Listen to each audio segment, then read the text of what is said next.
All right, my Fever fans, this is for Caitlin Clark because it is a sin. It made me cry watching her injure herself yesterday. And I just saw her this weekend and she is amazing. She's as good as she looks.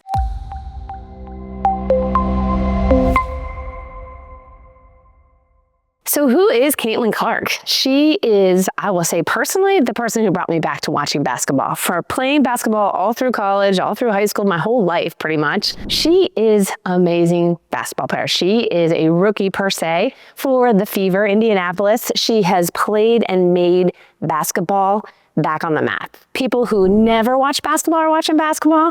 Men who were only watching the NBA are now watching the WNBA. When she was at Iowa, people came, the stands are packed. She is the most influential, best player we have seen in a long time. And don't get me wrong, there are amazing WNBA players, and there's a ton, okay? I'm not discounting any of them, but Caitlin Clark comes with a three-pointer from the logo. She comes with the ability to see a court better than anyone and can pass from literally one baseline to the other baseline, leading the player in order to get a layup. It is impressive. So Caitlin Clark, that is playing for Fever, a sin. Her body is not keeping up with what she needs to be able to do, and that wasn't seen in Iowa because it's harder in the WNBA. The players are better. There's more games. It's more demanding.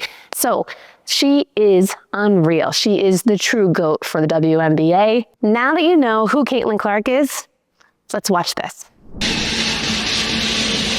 Right here, she explodes, makes the backdoor pass, and immediately grabs the inside of that right leg. Yeah, she kind of pull up, a little bit of a jerk motion to stop her momentum. But right now on the bench after looking like she is in some pain. Let's talk about it. So we've got a quad strain, then we had another quad strain, and then we had a groin injury or strain on the left. And then last night, sadly in the fourth quarter, which mind you, you killed it, Caitlin, and probably won the fourth quarter for them to win the game, you got the right groin. So why is this happening? What's going on? Okay, so this is the deal.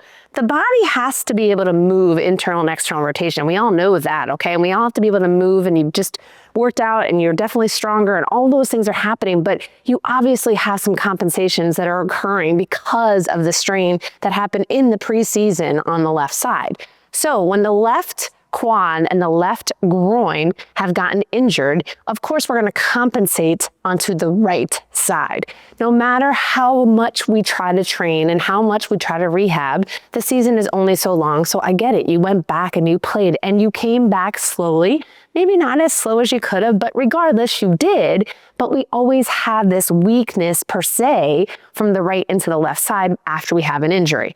And some of the things that we want to think about that I am sure your team is working on, but how much motion, how much mobility of the muscle itself are we getting through to all the scar tissue that's occurred on the left side from the injury? And then let's talk about the right side. What's the pelvis doing? Are all of the glutes working? We have to be able to turn the hip internally every single time we walk, and even more when we run, and especially when you're cutting and doing all the things that you're doing. So this motion has to be occurring. Well, if this side has just been healing and we're kind of still weak and we're trying to use the right more, it's now tired, but also we may not have as much internal rotation. We might not have as much glute actually engaging and working. So how do we do that? We got to turn those on, and you have to turn them on regularly throughout the day, but also making sure that you have full length, of course, of the hip flexors, of the groin muscles, of all of those things. But did we make sure we have all of the neurological engagement back on? Are all the muscles on the lateral aspect of your leg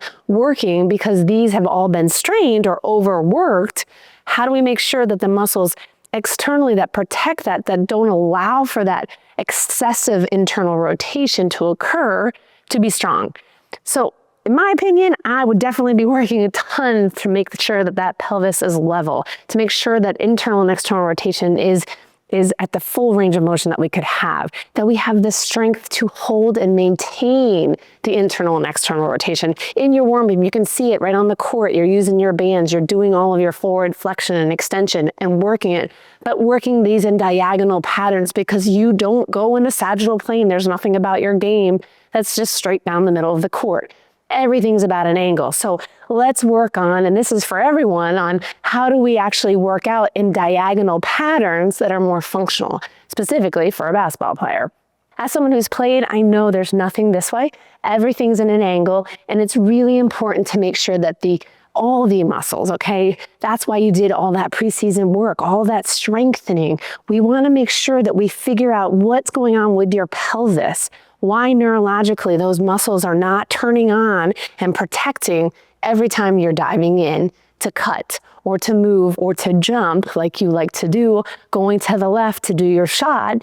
Why isn't that feeling strong? Why isn't it feeling as good? It's very possible that the compensations are just not working at the right time, and they need to be worked a little bit differently probably, and a little bit harder and in different angles to make sure that we turn all those muscles on.